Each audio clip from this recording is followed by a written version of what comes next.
Right, now lots of people say that sitting is bad for you, and this is true. There is definitely evidence supporting this, and it's not just within injury, it's within general health things, and it's a lot of correlatory information. Obviously sitting in itself not necessarily bad, and again, the thing that's happened over time is people have said, oh, if you bad sitting posture, you're likely to get injured and things, but we found that there's not a lot of correlation between how you sit and getting pain.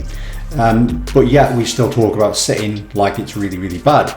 The reality is it depends on how much you sit, and it depends on how much you move, and there are a lot of other variables as well, of course.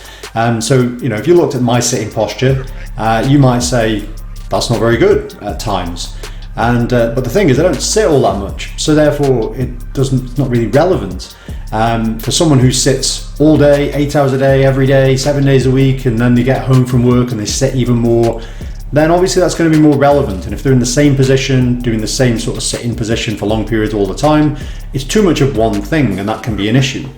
Now, some people talk about certain tissues that get tight, and one of them is the hip flexors.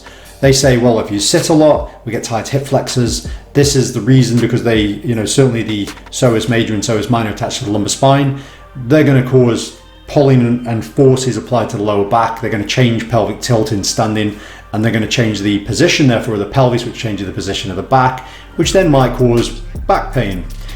This sounds plausible, but the thing is that it's not consistent. You might do a modified Thomas test on someone and find that they aren't shortened in that area, but yet they still have back pain, and they also sit a lot. And you might have someone who does have really tight hip flexors, but they're not getting any back pain at all, and they also sit a lot. So there's not all that consistency there.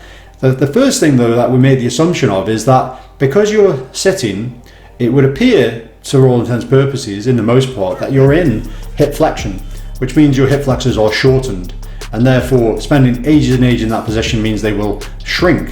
Obviously, first issue there is, even if this is true, you're not literally sitting forever.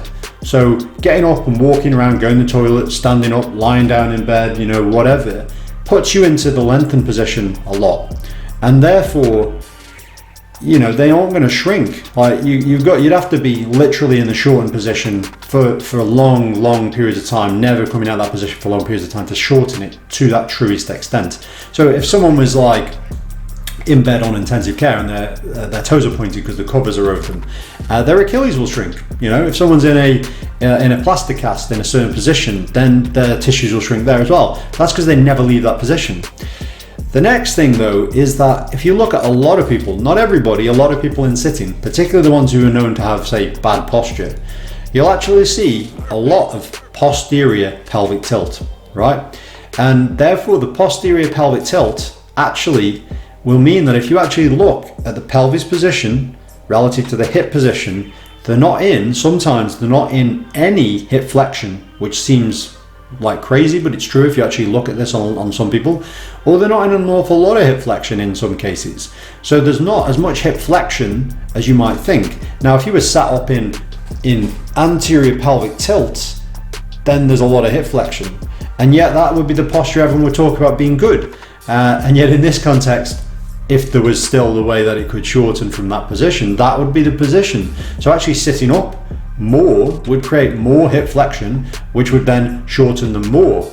Obviously it doesn't really, but that's where the logic and the thinking goes awry.